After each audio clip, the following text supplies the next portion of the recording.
Hey guys, Dan Habercost here, and I wanted to do a quick video answering one of the most common questions I get, which is how do you pick an area, for flipping land? And all the markets that I'm buying and selling lots in, that I'm building in, are similar. They have a number of factors that are applicable to all of them. So I'm going to quickly go through them here because these sorts of subdivisions exist all over the country. So, number one is they are failed subdivisions from many, many years ago. And if you don't know the significance of infill lots and subdivisions, then go watch my video on infill lots because I already talked about that in detail, and that is important.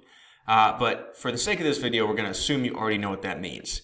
So if you look here, all this land, nothing really going on, and then right here, clearly, there is something happening, and that is simply an existing subdivision.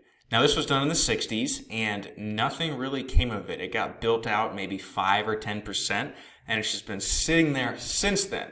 So, why is that significant? Well, beyond all the preliminary work that went into creating this, which, again, watch the video on infill lots if you're unfamiliar with why subdivisions are significant. All these people that bought these lots 30, 40, 50 years ago, many of them have died and their kids inherited them. Many of them are still alive, but it's a sunk cost in their mind. They never moved here. They're somewhere else in the country, and they bought them for next to nothing. So that's factor number one that's applicable to all the markets I've had success in. It's a failed subdivision from years ago with owners all over the country that see the land as a sunk cost. All right, so the next important factor is that these failed subdivisions are now getting built out, and it tends to happen overnight when they're a secondary or tertiary market to a major metro, like the ones I'm in Colorado or Nevada. So for example, Denver, which is about 2 hours north, and then Colorado Springs, which is an hour north, have both exploded with population growth and then subsequently exploded in price. And so it's just pushing people further down the highway, further down the Front Range to these subdivisions that have been sitting mostly dormant for a very long time. And now what is the consequence of that? Well, when people from a far more expensive market come somewhere that's very, very cheap, what tends to happen? A dramatic increase in price. That's what happens. And this is significant because many of the people that bought land 20, 30, 40 years ago that I'm buying from paid several $1,000s for the lot. So if the prices have recently increased dramatically, I can buy at 30 or 40, sometimes 50 cents on the dollar and still give those people significantly more than they paid for it.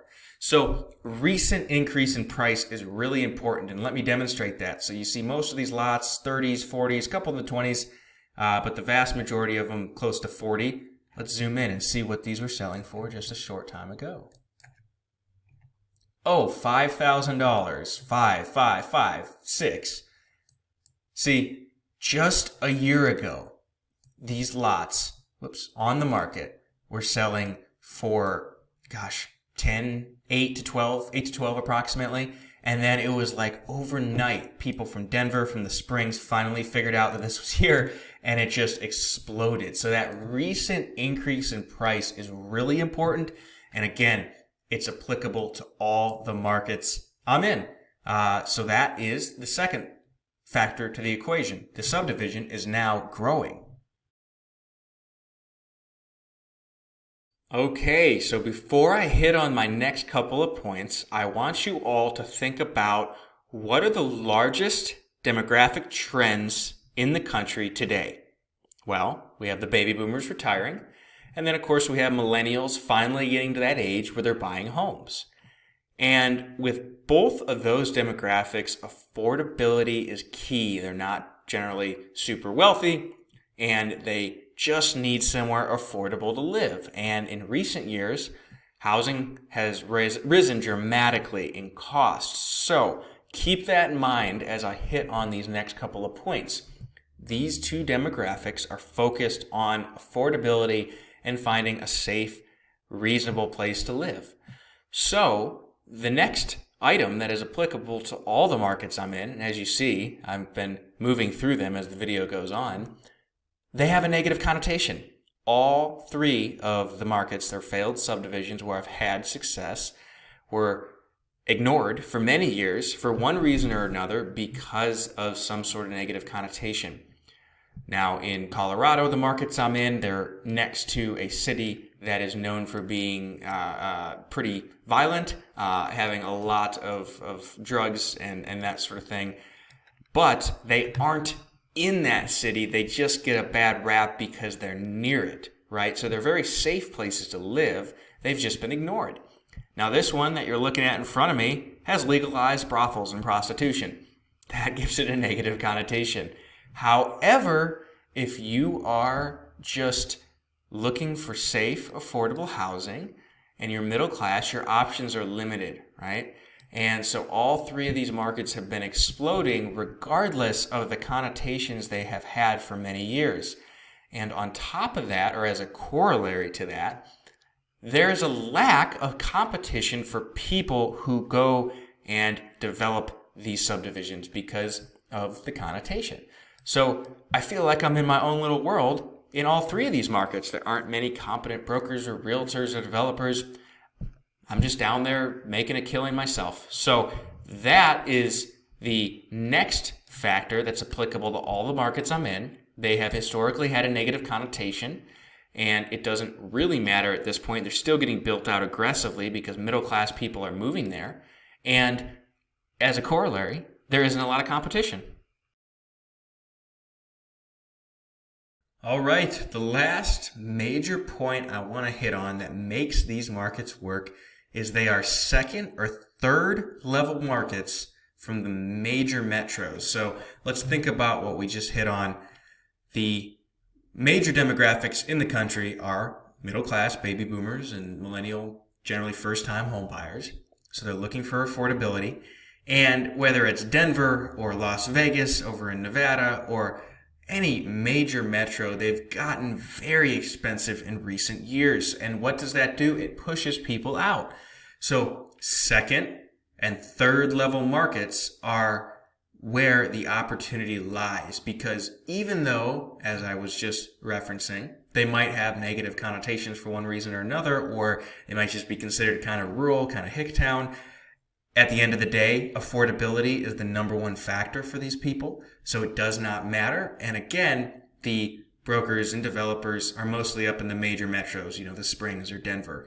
So here's Pueblo West, here's Colorado City. I'm way down I-25 down the Front Range. When I tell a lot of people who are in the business that I'm down there, they don't have a clue. They don't know what's going on down there. They don't realize these markets are exploding. So that offers a lot of opportunity. Again, because of the lack of competition, these are super inefficient markets, and they're just ridiculously cheap relative to the major metros just north of them.